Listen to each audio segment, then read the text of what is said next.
of the biggest questions that I've seen the JJK fandom struggle with to get a full lockdown on is the idea of what makes a special grade sorcerer special grade. You know, I get online and I see people throw around that this character should be classified as a special grade, or they just didn't know that another character in universe is considered a special grade sorcerer, right? And more often than not, it's because they don't meet the strength threshold that they have in their mind as to what a special grade sorcerer should be. So in today's video, I want to talk about this question. What makes a Jujutsu sorcerer special grade? First, we're going to do this by tackling, the two different perspectives that were provided within the show and or manga. First, the way that the Jujutsu higher-ups define it, and why raw strength isn't the only factor in this definition. Then finally, how Kenjaku does it, and who I think personally would fall under the umbrella of each based on the criterias we've discussed. So with all the preamble out the way, I want to say thank you guys so much for the support on the last video. We're still trying to hit 1,300 subs. The month has ended. We're currently at like 1224 the last time I checked. So we're making progress. I'll admit, again, I wasn't posting my most and my best, but we're back. So please like, comment, subscribe. Now let's get it done.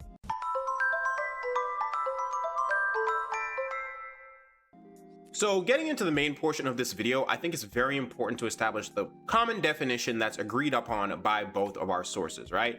And both sources claim that an important part of the designation of a special grade sorcerer is anyone with the raw power or capability to single-handedly wipe out or overthrow an entire nation, again, by themselves, hence single-handedly, right? And bouncing off of this, we're going to be talking about the way special grade is defined by Jujutsu Society. Because that's it. That's literally all you need to be. That's the only criterion you need to meet, because this version is more of a political definition, right? It is used to assess who is an immediate threat to the Japanese population at large. So it's not based solely on raw strength, which is what I think most people think it's about. A special grade isn't just someone with the ability to cause a big explosion or punch really hard under the Jujutsu Society definition. So based on this definition, while characters like Gojo, Geto, Yuki, and Yuta would still very much fall under it, these are the widely agreed upon characters, the ones that are confirmed to us. You now need to take into account characters like Principal Yaga, and I'd even include characters like Mekamaru, which I know is going to sound crazy to some of you because it's like Yaga being special grade, it's like he's not that strong. But Yaga was considered special grade candidate, not because he himself is on the same level or on par with someone like Geto or even Yuta, which Yuta is stronger than Geto, so I don't know what I was talking about right there. But it's because of his cursed corpses. If enough were made, he would have the ability to take over Japan if he so saw fit. The fact that they are autonomous and have self-replenishing cursed energy, you could have one for every 10 citizens of Japan and the corpses would still win, because look at Panda. All I'm gonna say is, if Panda went on a rampage, sorcerers aside, Jujutsu Society at large really couldn't do much about Panda. Panda would clean shit up. So if you had, one for every 10 citizens in Japan, even weaker than Panda, I think they could get it done, right? And this would, of course, fall under being a societal problem. So Jujutsu Society has, that problem. But this does also mean that if you took Yaga into a fight against, like, say, a special grade curse like Gojo, or Jogo, my fault, the fact that the names are just flipped for a lot of characters has always been a little bit trippy to me. But he would very much likely lose because he doesn't have the strength to fight a special grade cursed spirit, I've also seen people mention that if someone like Yaga is considered because of the cursed corpse technique, Mekamaru's puppet manipulation should fall under it. And I'll be honest, I'd agree.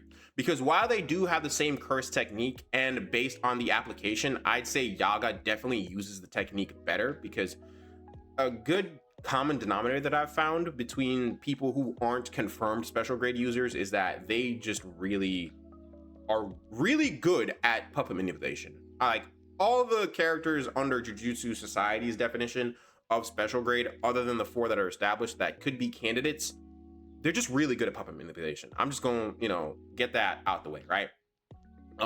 So on technique and based on application, I'd say Yaga definitely uses the technique better. But on Mekamaru's part, the ability to have enough cursed energy to control all his puppets across Japan simultaneously is crazy.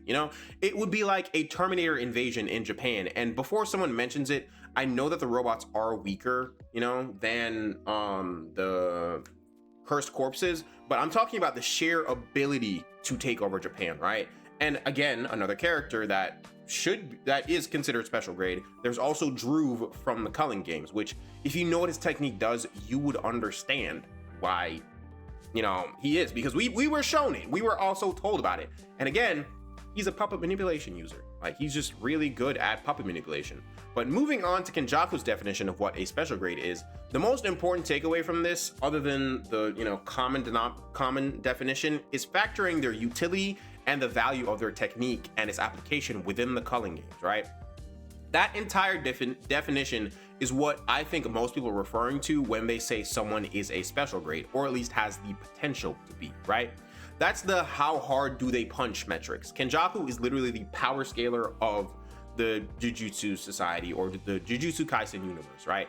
And this does mean that based on the addition of the power requirements, people like Mekamaru or Yaga would, you know, have to have like an asterisk to their name, because again, he has the Jujutsu Society definition factored in there, but it's because they would not be able to, you know, do well in the Culling games at all. I don't think Mekamaru or Yaga, maybe Mekamaru with that big robot mech thing he could do well in the Culling games, but I don't see them making it very far, right?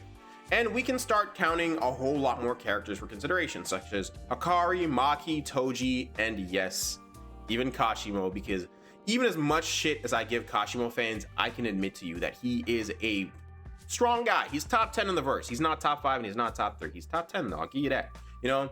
And a good way to think about this definition is, can they take down a special grade cursed spirit on their own? All right. So the criteria for special grade cursed spirit, I will say, is lower than sorcerer, which it could be their willingness to do evil. So you want to handle them quicker, because by definition on Jujutsu Society, it takes less to become a special grade cursed spirit than it does to become a special grade sorcerer. So I think that's just because they're just like, all right, they have crazy power, let's just take them out. But the point is, Kenjaku's criteria are a bit less strict, and I would say they themselves have different sub ranks within his special grade criteria when talking about what a special grade sorcerer is. Moving off of this though, let's talk about where I think certain characters would fall in this criteria. So starting off this portion of the video, I think it's important to get the Jujutsu Society list out of the way, because as we previously discussed, it is the stricter list. So there are fewer characters on it, right? And the ones to get out of the way, again, are the ones who are already on it: Gojo, Geto, Yuki, and Yuta, the obvious ones, the highly agreed upon ones. But to this, I also believe we can add Yaga, Mekamaru, and as I previously provided my reasoning for this, I'm not going to get too deep into it. Then there's Sukuna, whom I don't think I need to provide any explanation for. And if we're throwing Sukuna on here, we're throwing Majuro Yuji on here, because Majuro Yuji is stronger than Sukuna, and I'm not going to debate you on that. Also, we can add in Dobura, because pretty cracked, pretty up there. Then there's Druve, who, because of his ability with Shikigami manipulation, which allows him to create domains without the traditional barrier requirements, which is another form of puppet manipulation, but once again to a way higher degree than someone like Mekamaru, or actually I'd argue Yaga's puppet manipulation is better than Druve's, because Yagas are automated. They can fight by themselves.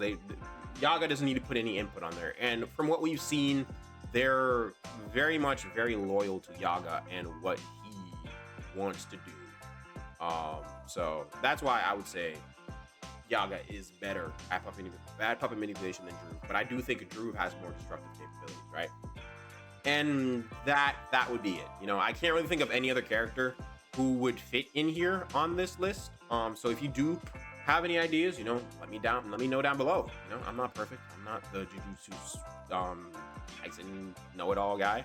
But moving away from this though, let's talk about Kenjaku's, because that's the one that I think is more fun, and definitely probably why you clicked on this video. So we can throw in our obvious candidates once again: Gojo, Yuki, Yuta, Geto, and Sukuna, right? And Majuro Yuji and Dobura, right? But those are the usually agreed upon ones. But here we can add, along with the previously mentioned, Yuji, not Majuro Yuji, but Yuji, either going into the fight against Sukuna or Yuji after the fight against Sukuna. I would argue that any one of those two versions of Yuji is special grade. Then there's Higuruma, Maki, Uro, and Toji, right? Or even a potential 10 Shadows user, which I didn't mean to put the word potential right there, who tames Maharaga. And it's very important that the tamed Maharaga part is on there, because Maharaga was able to go toe-to-toe with the Burra. I'm not gonna take that from him, right? But the additional ability, the addition of the battle criteria opens up this list to so much. We literally watched Higuruma grow and meet these requirements in real time. And then Yuji, by the battle, was very much an insane threat. And I'd even argue that Toto, with his Vibra Slap, also met these requirements, because the ability to teleport you or anything with cursed energy as fast as he does is insane. He'd be like a Minato in the universe, but with the added benefit of teleporting anyone that he wants, because literally everyone has cursed energy except for Maki and Toji, but they are outliers. They are, I guess you could say that they're abominations to Jujutsu Society. You know, they're very much not taken into account. That's why Toji was able to break the 6 Eyes and Star Plasma Vessel cycle, right? But speaking of cursed energy, once again, Maki and Toji are a very talked about addition to this group, and I definitely say that they fit in. We've seen Toji no diff a special grade curse multiple freaking times, and then Maki, who is as strong as Toji, took down cursed Naoya. Not to mention, she did put up points in the fight against Sukuna, but the ability to be invisible to Jujutsu Society while having the insane physical prowess that they do have, I'd argue they could take out the disaster curses if they wanted to. Like Jogo, Mahito, and none type of guys. Like, I genuinely think a fully realized Toji and Maki would have handled that, just to put it out there. And even Megumi, based on whether his body retained everything Sukuna did while inhabiting it, was similar. You know, I'd argue he could be special grade, because it's similar to how Yuji was able to grow as fast as he did. But we will never have that answer, because Geto didn't show him in the series, and we all kind of think he died off screen. So yeah, but we did get that Toto panel. You know, we did get the Toto panel. That was great. That was fantastic. I loved it. I loved it. But the point is, being a special grade isn't as linear as people think it is. And if you do want to make it linear, either way, just know that there's not one right answer as to, you know, being special grade. If you're going for raw power, then you use Kenjaku's definition, which I think should be the most agreed upon definition, because it takes into account raw power along with the ability to destroy a nation. The higher-ups definition was just a glorified hit list. We saw that once Gojo was out of the picture, they were willing to kill Yaga because they wanted the secrets to making self-sustaining cursed corpses, right? It's people whom they deem to have the power to overthrow them if they so saw fit, because the Jujutsu higher-ups are the real rulers of Japan. They rule from the shadows. The society at large doesn't know, but any sorcerers who do know and has the power to take them out, because they're all just old fucks who are sitting in a room making decisions, kind of like America. You know, they're worried about that kind of stuff. But that's the video, and let me know what you guys think down below. Again, you know, do you think I'm right, or do you disagree and think my definition or explanations of these definitions suck? You know, again, let me know down below, because I definitely didn't rank all the characters in this video. Let me know down below what characters you would consider putting in either the Jujutsu Society definition or Kenjaku's definition, and how you think that would go. But, you know, again, don't forget to like, comment, subscribe. I love you guys, and if you made it this far, thank you so much. I will see you in the next one. Good